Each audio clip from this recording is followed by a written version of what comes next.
We've got to put the recording on at the start.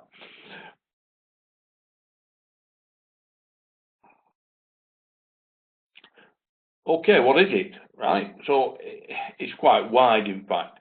And you've got restaurants, bars, hotels, accommodation, travel agencies and tour operators, sports and recreation facilities, and also gambling and betting. A lot of people forget that bit, that it is part of this industry. The figures that we've got on here are not out of date, but they are old because of the data that comes through. It's very slow in this industry, and it does change. So consequently, it's looking at the accommodation, food and beverage services, travel agencies, tour operators, gambling and betting, sports activities, and amusement parks. Amusement parks have actually grown in that sphere economically in the last, well, certainly in the last 10 years.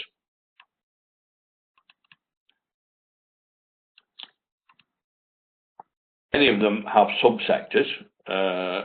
One of the things that the gambling section has had problems with recently is the in-shop betting using machines and things. There's a lot of criticism of it, and the industry is trying to change that image now to try and bring it round. So, skills challenges. Output has increased 5% year on year in the last decade and will increase by a similar amount in the coming decade. Major sporting events provide incredible opportunities to promote UK visitor economy. Customers are becoming more demanding, driving up the level of service that's expected. Managers and staff need to develop a culture of continuous improvement to meet these increasing expectations. Nearly every industry that you can think of has gone through this sort of process in the last, certainly in the last 20 years. It's been accepted within high skill areas that this is high practical skill areas, should come which has allowed people to come in who have got the skills and ability to actually drive this forward. But there is still a high proportion of transient workers who just work summer or seasonal and that sort of thing, which, if they're committed to do it and this is what they want to do, then fine. But there's quite often a high proportion within there that are not particularly motivated. It's just a means to an end. That makes managing it all that more difficult. Again, not enough employers invest in the workforce. That is true, and that has been true in most of the sectors that we've discussed. One of the sectors in particular, the hotel industry, has not really taken on board passing on that information and putting people through onto training courses, except for ones that they've had to do, like kitchen staff have to do, hygiene and stuff like that.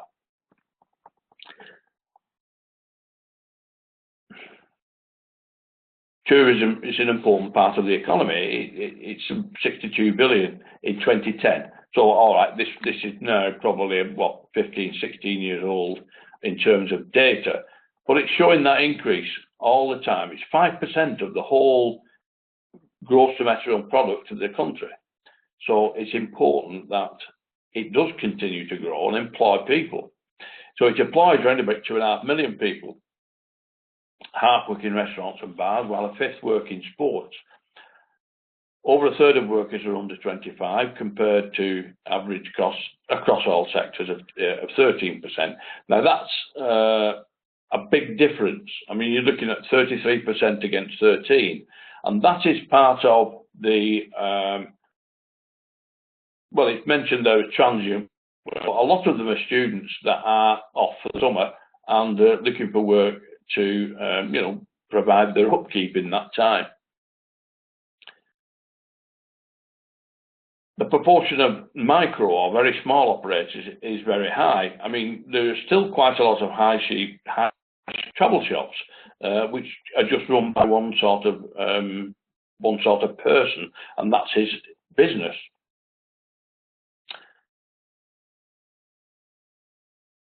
Oops, here we go.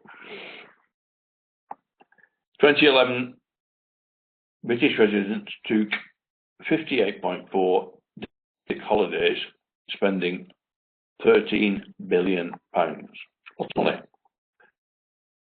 Top visitor attractions: the Big Museum, the National Gallery, the Tate Modern, Natural History Museum, and the Science Museum. Now, that doesn't get advertised very much.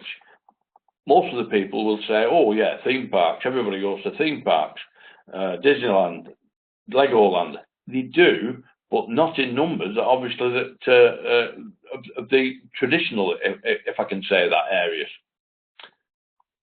Tower of London, obviously, was the most visited attraction, and it has admission charges, yeah. The sporting events and the Olympics and Paralympics, the Rugby World Cup, those bring an awful lot of revenue into the country. It's the 7th leading destination in the world for inbound tourists. And over 8 million adults participate in some sort of sport or active recreation. 21% of the adult population. That sounds good, but it's not as good as some other European countries where the percentage of the population involved in sport in some way or practicing in sport in some way is a lot higher. This may be, of course, because we've got, what is it, 62 million now people living in this country, whereas, say, Sweden has got probably 9 million people, but a large percentage of that 9 million are involved in sport regularly. But of course, it's a much smaller number of people than UK.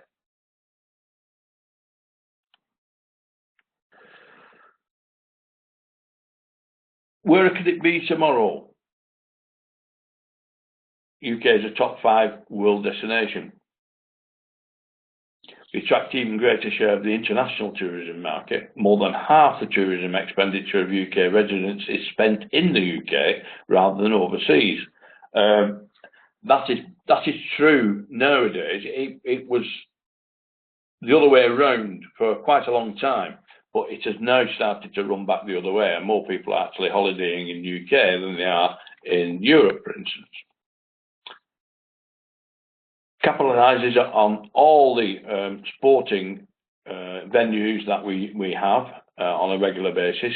I mean, these are repeat, well, not the Olympics, of course, but like the Cricket World Cup and the rugby and the football, of course, not the World Cup, but major European events take place in the UK. Employers collaborate and lead own skilled solutions, sector skills issues. I'm not quite sure whether that's actually true or not. Some do. Productivity. Labour productivity is lower in service sectors than in other sectors of the economy, and it also varies across a lot of different sectors. Productivity is highly likely to be linked to, but I personally think it is. A lot of the problem is that in the service sectors, you've got a lot of low-skilled jobs, and they're paid very little. In fact, national minimum wage crops up more than you would think, and in some cases, not even that. So, where is the motivation for productivity if you are treating people of that nature? It doesn't work. Ultimately, it fails, in my experience. So, motivated employees who are happy in their jobs are more likely to good customer service, which leads to satisfied customers and ultimately greater profit. That is absolutely true, but unfortunately, there are still a preponderance of employers who do not believe that, or prefer not to believe that, because it's going to cost them some more money usually. But motivated employees equals satisfied customers, which equals profit.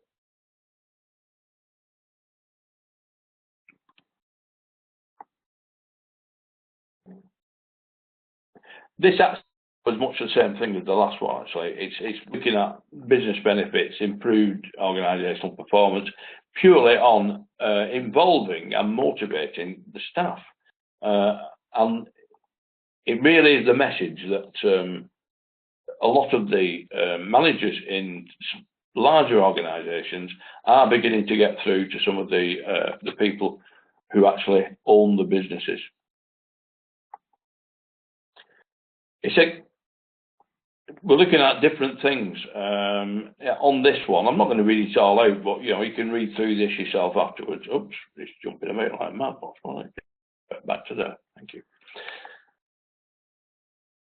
This is looking at a hotel that it developed their own employee engagement strategy. It focused on keeping staff happy at all levels, and that is the secret. At all levels, they then become part of a team. A strong relationship building with customers, managers and peers. Like I said, they are the team. Attention to detail, giving extra 10%. Energy and drive, resilience and passion for one's work, and shaping working into one's own and being achievement focused. Now, those are all the things that have been going for a while now, but in not just this industry, but other industries as well. It's been slow to be picked up. But it's now, a lot of employers are beginning to realise that there is huge benefits involved here, not just for in terms of profit, but also in reputation for the firm. I'm trying to give you an instance of poor communications. A friend of mine applied for a job recently with a big organisation. I will mention it was ATHE. And they got an almost mechanical response saying, basically, you've not been selected at this point. And that was it, nothing else, nothing to go with it. And that's not really going to motivate it. And I would imagine the person that got that response thought, well, I didn't really want to work there anyway, if that's the way they treat people. And this message, or this way of looking at things, is growing all the time.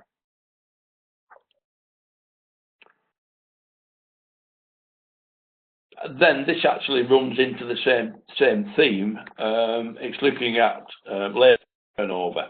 If people that enjoy what they're doing, they're being treated properly, paid at least the right wage for the job, then they're going to be happy. You're not going to get people suddenly leaving and saying, "Oh, stick this, I've had enough," moving on, and then having to find someone.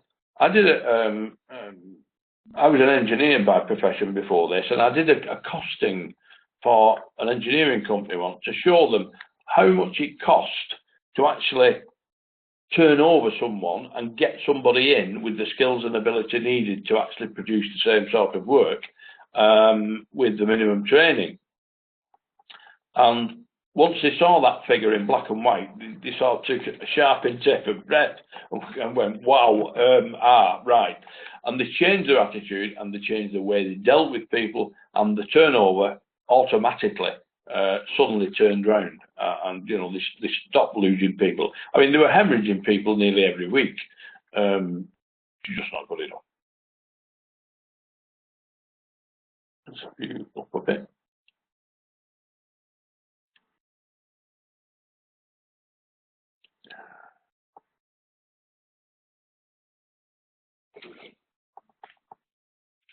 The performance challenge, investment in workforce skills.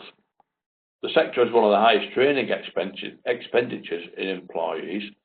However, much of this depends on the induction training of new recruits due to the high turnover. That's sort of saying two different things. It spends a lot on training, but at the wrong end. It's spending a lot of money on induction and training for new recruits, and then they leave. So one employer reports skills gaps where some staff were not fully proficient at their jobs compared with the average 13%. Over 8% of staff are not fully proficient above an average of 5%. That means basically today the job changes for a lot of jobs are quite quick. We've only got to look at this industry itself, the education industry that I'm in. I mean, I've worked from a blackboard with chalk to a whiteboard, and I'm now delivering courses online via a laptop. So there are huge changes, and those require a lot of basic skills, but they also require new ones as well, in how to operate the different things, how to actually communicate with somebody that's not stood in front of you, that's at the end of a computer. How do you do that? Do you actually draw them in enough? Can you actually create a discussion? Those are the other types of skills. Now, all businesses have this situation where the job itself is changing and the way it's presented is changing. So people need to be trained on a regular basis. But that high expenditure needs to be spent on existing employees who want to work there, rather than keep repeating the same thing over and over again by trying to fill jobs by people applying after people.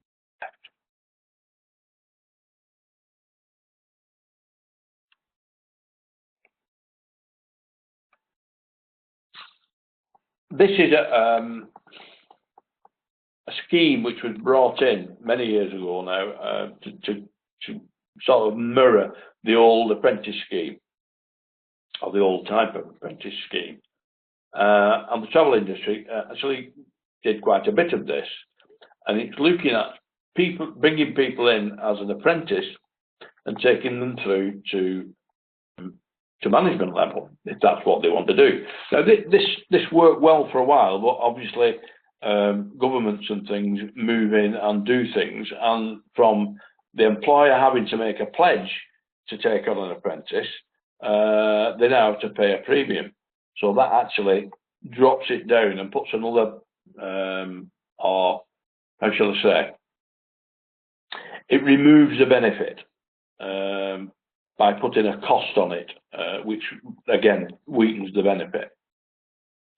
But it's a good system, because then you've actually got people coming into the industry who learn a lot more about it through an apprenticeship to get to the stage where they're a manager. Then they understand how it operates, how it works. They understand the business itself.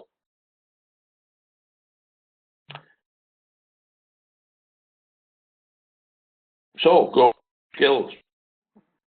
This is actually adding some figures to what I've just been saying.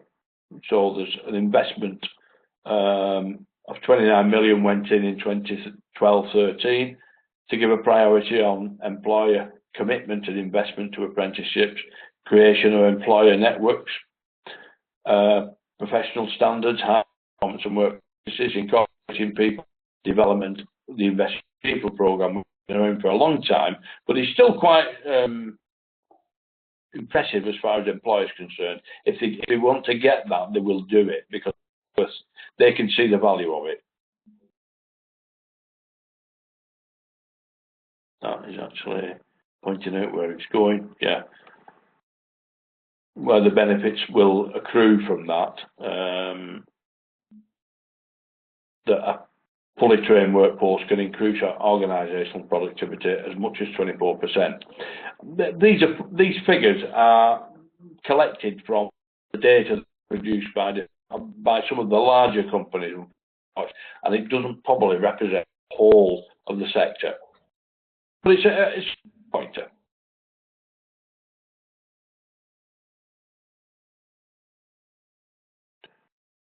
So the key measures. Customer expectations are driving up the level of service.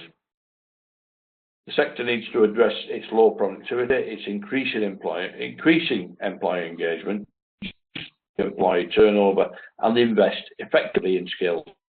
So management skills are key in developing staff and creating an engaged, motivated force.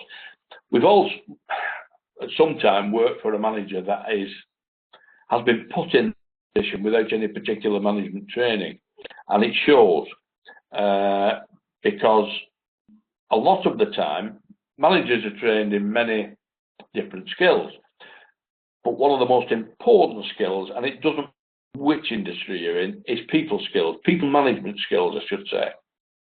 If you adopt a style that is contrary to what you're trying to produce, it will not work. And by saying, yeah, that's obvious. It is, but too many people cannot see that. And we've still got the situation where you've got people in management positions who manage by bullying a lot of the time, and then people leave, so the whole thing starts all over again. Those people that need to be retrained and given the skills they need to actually do the job of manager. It's not an easy job, and it's something that gets easier with practice, but if you start out on the right way,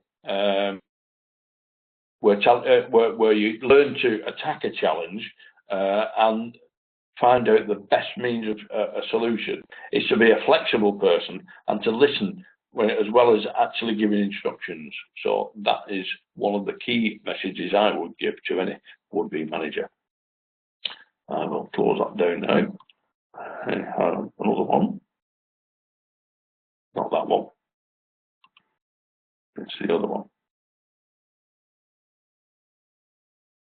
That one.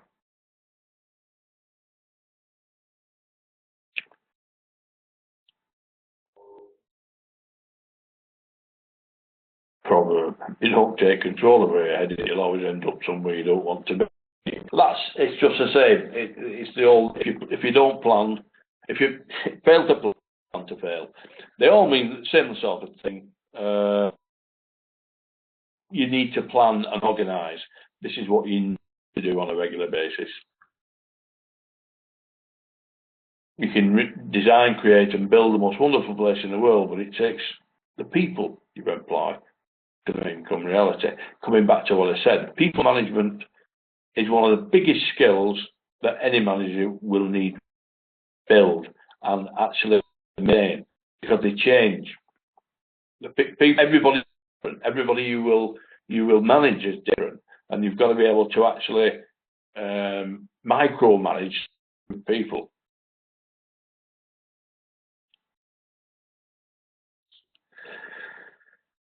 So with high unemployment, a global issue, the demand for jobs is not currently being met by the supply of new opportunities. This means that an employer is now in the driving seat and has a much greater choice of candidates to choose from.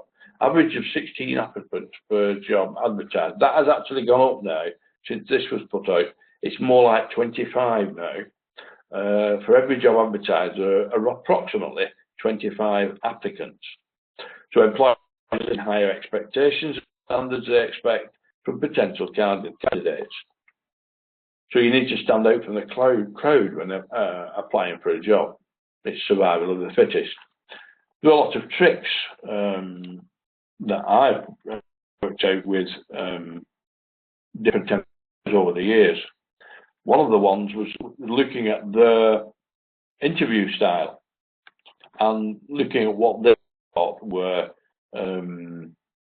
a good candidate compared with what using experience of people management would be the best person for the job. And quite different. But once you'd explain why I was taking a different view, it was something, well, I had never thought of that. You know, they come back to you and say, oh, that never even crossed my mind. It was I'm trying to give an instance I can think of. Yes, an apprentice that I was putting up for a job at a company, I said to him, like, well, you need to put some questions for the company. Put them down on a piece of paper and write them down. And when anybody asks you them, pull them out and read them, because nobody in an interview situation can remember exactly what they were supposed to be doing. So if you've got them in front of you and you pull them out and read them, that's great. So he did this, and the apprentice or the applicant after him literally was the best one for the job, no question. But he picked the lad I'd put through because he pulled these questions out. Because I knew it was something that employers looked at. So I was sort of playing with him a little bit. But once I'd explained, he actually took the two lads on. He had two apprentices.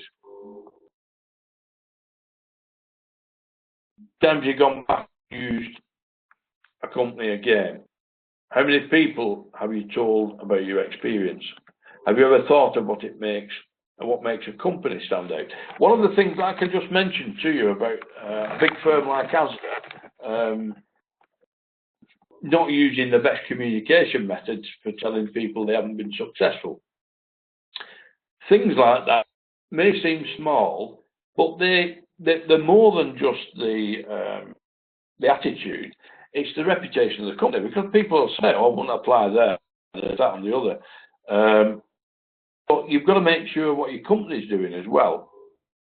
So in a world of competition and limited choice, well, that's not quite true, as consumers hold complete power over where and how we spend our money, how we spend our surplus money.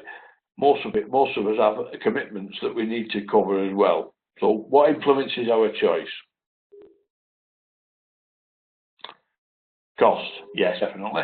Value for money, most certainly. Convenience, well, convenience, location, functionality, probably the same sort of thing. And quality is actually highly important as well. So in a world of competition and choice, where there are hundreds of businesses who can tick all these boxes, what are the other key factors that influence our overall choice of where we go and spend our money? One of the issues that an online, well, it was a cooperation to Amazon, but a smaller one within an organisation, and they couldn't understand why companies were coming on to the programme. They were actually getting towards buying and then deciding not to buy.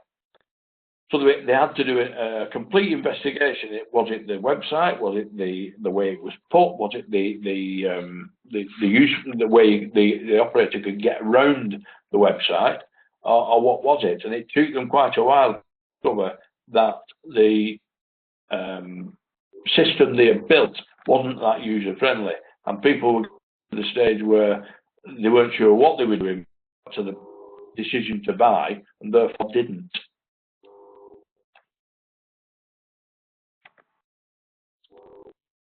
People we meet, the experience is shared, and the speed and quality of service, the ability to make us feel special. Yeah.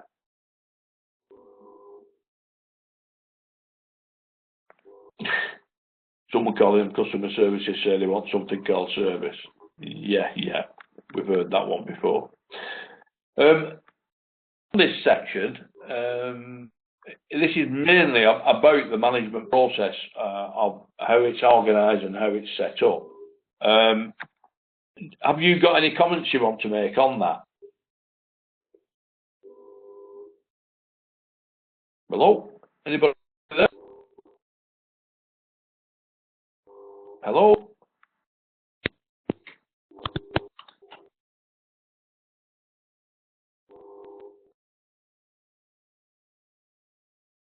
Hello? Anybody in? We've lost the sound.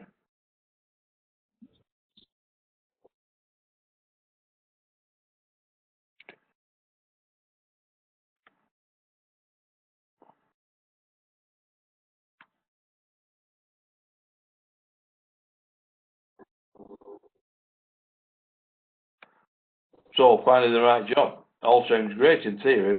Do I make myself stand out from the competition to find that right job?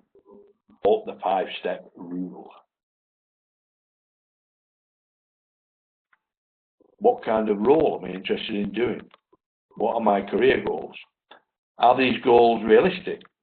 What sort of company will help me achieve these goals? Small versus large, local or international?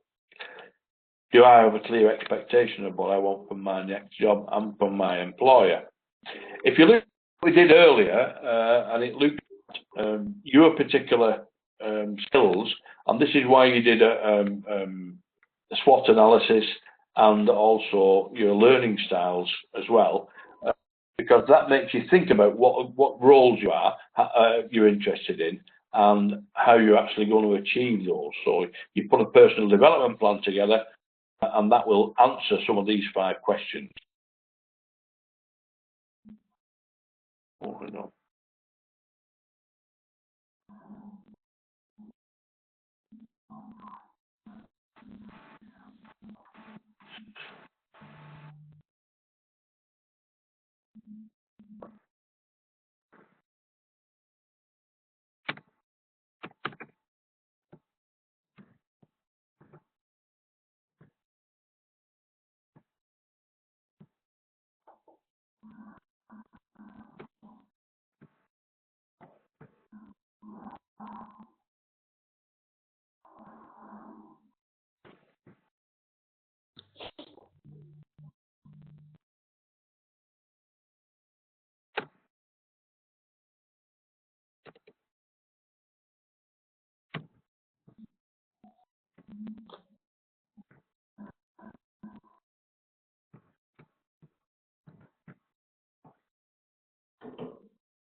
Can you hear me now, Chelsea?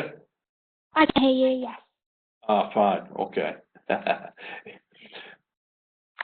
Yeah, I was just going to run quickly through this one. It's mainly looking at what we've done before, where you've done your SWOT analysis and then done your personal development plan.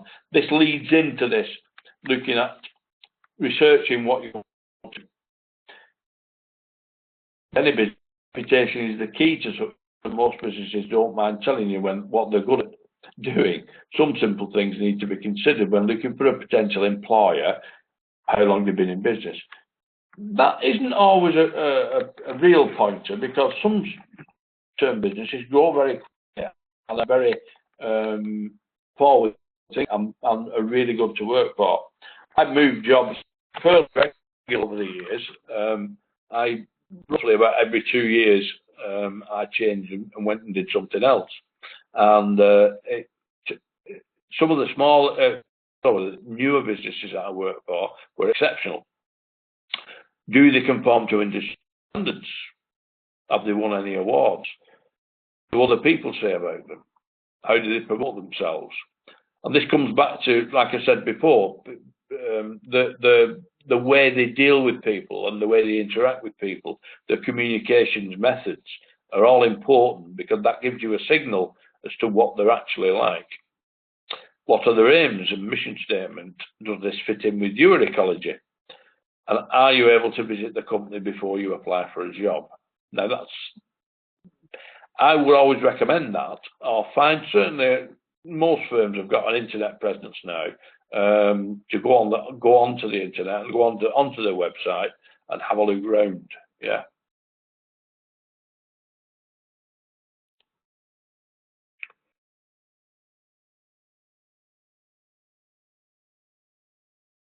An exciting opportunity has arisen at this coffee house for an experienced assistant manager.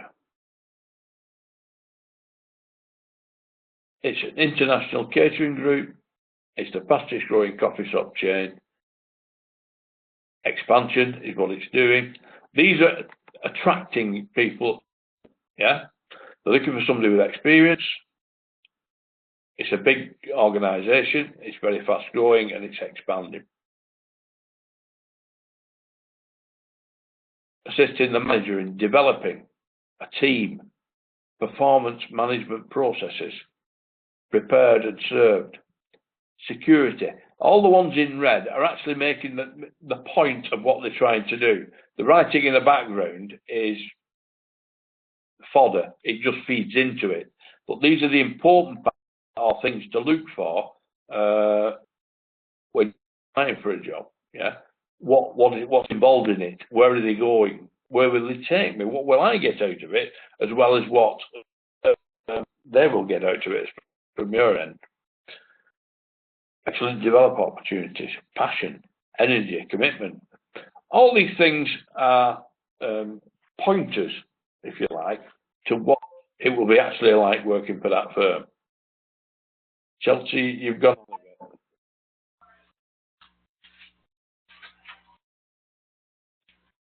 Right, I can hear now. Ah, you're back on. Right.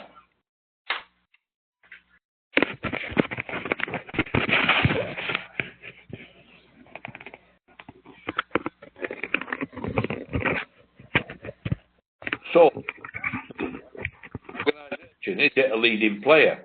Is it an international group? Are they expanding? Are they fast growing? Role, well, what's the admin like?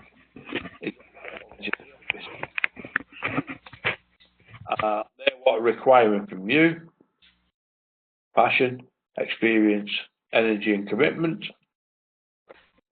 They offer opportunities and reward structure. Discounts, some do.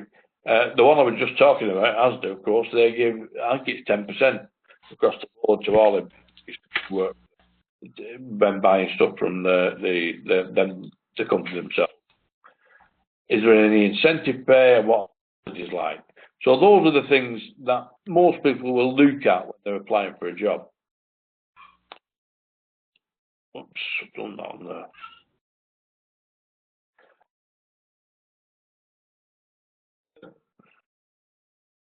Hello.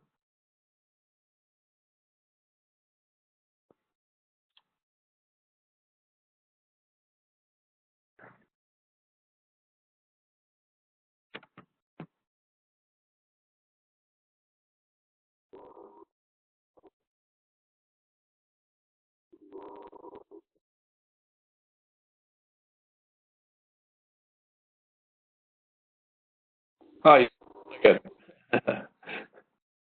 You're on twice now.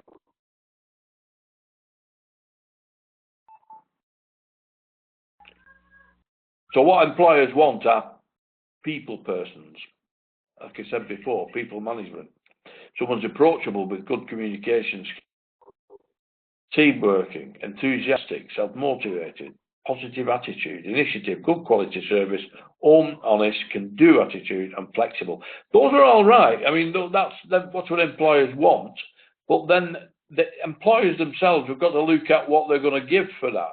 Yeah, are they going to reach there unless they are a forward-looking employer who looks at employing people fairly?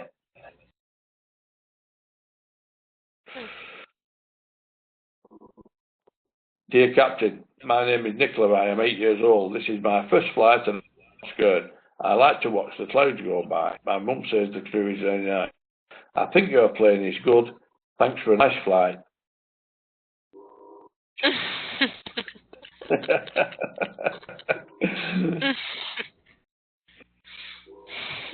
So yeah, again, this is feedback. A lot of the time, when you ask for feedback from an employer from an application, very rarely do you get it, or you don't get anything. They'll either not respond at all, or it'll be sort of, well, yeah, but we decided we're going to choose somebody else. They're very poor at doing that. Okay, I'll put that one down now because I want a quick look at this LO4. Literally looking at applying appropriate academic conventions in written communication of sorts.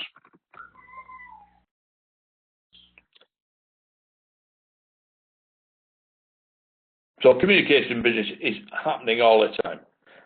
Formal and informal, written and spoken. Internal, that stays within, and external. it's essential for business success. Earlier units on communication cover some of this.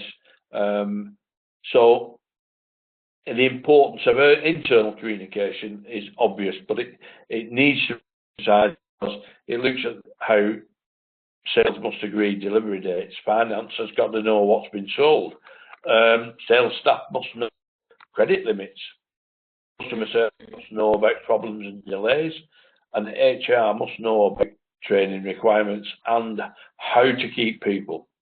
Good communications are obviously essential.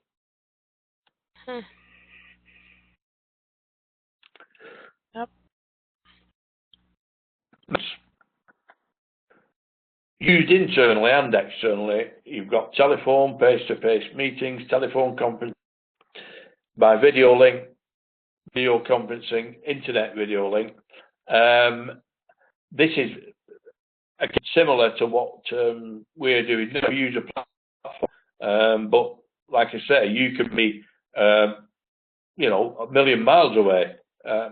Will actually be able to do that. We recently, the company went to another country to discuss working with another organisation, but because it wasn't too. But we went on when they went to one further afield. They decided to use a Skype conferencing link, which worked fine because we got exactly the same result. So it does work. So yeah, written letters these days, memos, financial documents, yes, advertisements, emails and attachments. I think probably emails and attachments have taken over almost from everything nowadays. Yes. Obviously, yeah, you get advertisement or advertising material is posted out, and it's still used quite a lot. You still get localized companies, I'm trying to think, pizza shops, things like that, will what you know, the advert through the door to show what they've got. But that will be done on a local basis. Today, everything is nearly done on email. One of the benefits of email, one of the best benefits of email, is that it doesn't go away. If you've had a phone call with somebody and a fortnight later they said, "Oh, I never said that," you can't prove it. In an email, it's there. You say, "Well, I'm sorry, this is what got said." It's like taking meetings. I can remember the time when we'd have loads of meetings without an agenda, and we'd work through it, and we'd all make little notes. But nowadays, somebody takes the minutes, and they're then recorded and then issued out to the people who are speaking. And it makes sense because quite a lot of time, at the time, you're trying to fit in a lot of stuff, and if you didn't take minutes, then stuff would get missed, or people will end up actually talking to somebody else when something important's getting said and they don't actually write it down. But graphics are still used quite a lot, production, computer graphics and that sort of thing. Well, the graphics for computers, every website has got to have some form of graphic representation. Yeah. And certainly in my old industry, engineering, the production drawings were absolutely paramount because you couldn't produce anything unless you got a clear drawing and knew exactly what you were going to make.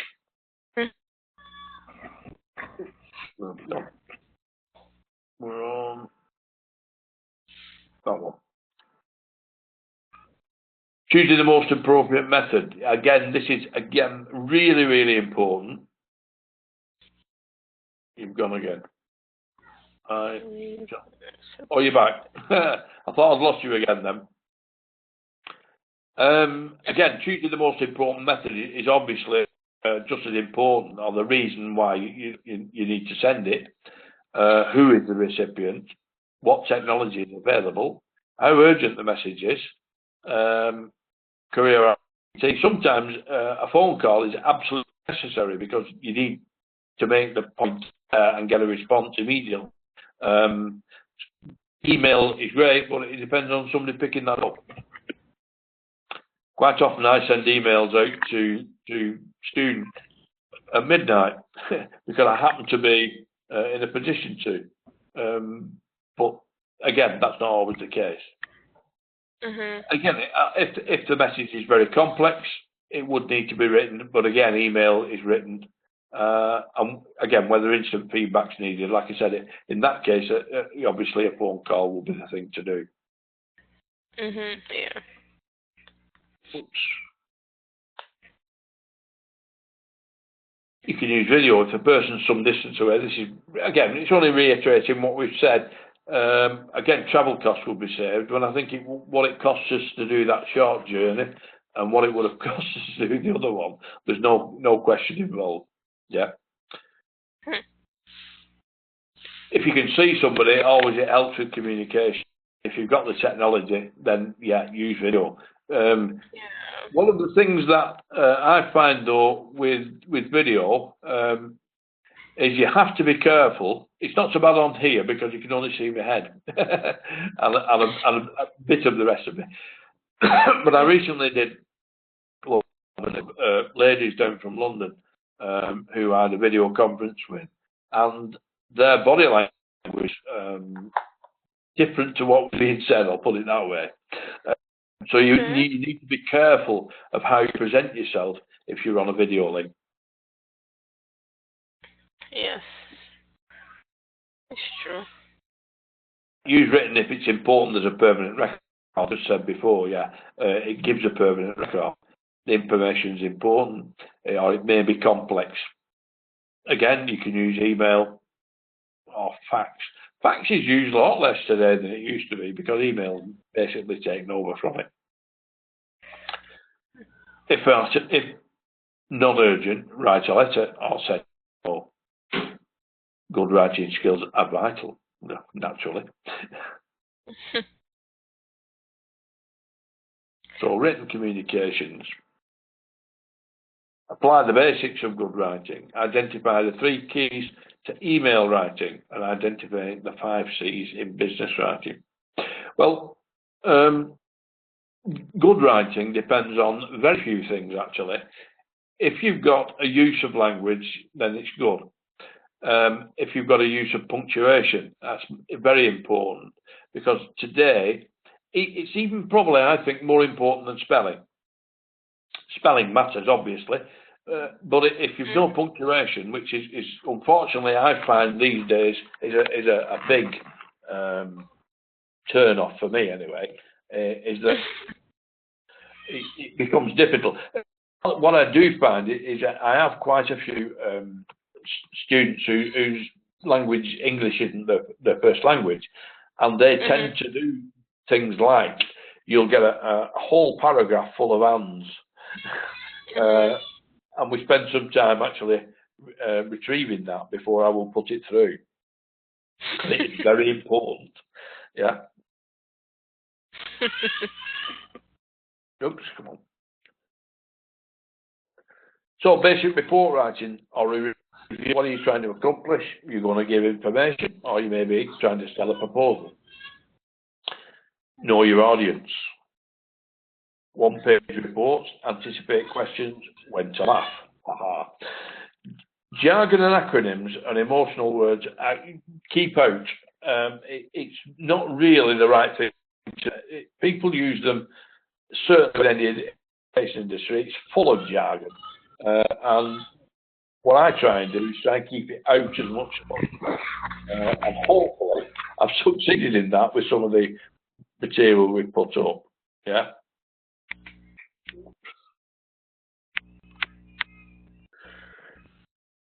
The IRS of email, image, results, powerful subject line, a first section summary, short sentences, and it's secure, of course. One thing about it is don't try and put too much into one email. I've received emails that I've forgotten what we started talking about when I've got to the end, because they've been that long. I always try and keep them as short as possible to give the information that you need to give. That bit of having that powerful subject line is important. And I barely ever put an email out without putting a subject at the top to say what we're discussing. Okay. And the 5 C's of business communication: clearness, conciseness, completeness, consideration, and correctness. Now that bit at the end is what I was discussing before about the way it's put together, the actual punctuation within there that makes it clear. Because if you've got correct punctuation, then the clearness begins to get blurred. Yeah. Conciseness, keep it as short as possible. Make sure you finish it off and you don't leave things in the air. You know, you start off a question or remark and not finish it off. And consideration for the person that's going to read it and making sure. Okay. Different types of letter. Oops, jumped again. Good news, bad news, routine or persuasive. If there's good news, usually start off with it and go straight into it. A lot of people with bad news will lead into it slowly, without coming to the point. Routine are just routine letters that are being sent out, or routine emails that are sent out.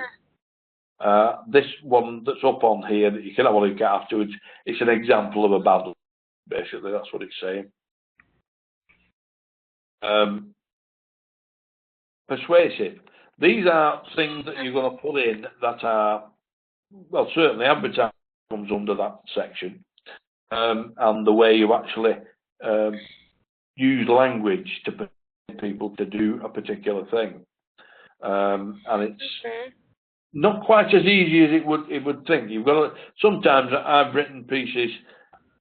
I was writing a piece for a review we're doing last week, and I wrote 2 paragraphs and then rubbed it all out because it was just rubbish. And then rewrote some of it and then decided it didn't fit where I was putting it, but it would fit somewhere else. And that is using the material you've got in the best possible way.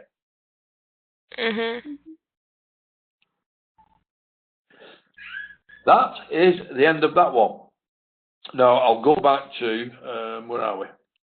This one. So we're looking at classifying different employment sectors of tourism and hospitality, assessing the characteristic potential, explaining the skills and qualifications required, and producing some written work according to an academic commitment. So underneath there, you've got a bunch of indicative contents. Yeah. We've covered the first part. Reflective learning, critical analysis, developing transferable skills, researching employment opportunities, CV writing, personal branding, time management, interviews and processes, conflict resolution. That time management always makes me laugh, really. Nobody can manage time. That's impossible. What you have to do is manage yourself around the time that you've got. Slightly different look at it, really. One of the things that I used to do with the time management course I ran, I'd get them to make a to-do list for the following day. They'd spend about 10 minutes putting this to-do list together, and then I'd say, right, and what I want you to do is each of those I want you to look at separately and put an amount of time you think it's going to take you to do that. So they did. They go through this process, and 9 times out of 10, they've got something like 16 to 20 hours work that they've put down for an 8-hour day. It's looking at it from a different point of view, not management, but how are you going to manage the time you've got to do the things you want to do.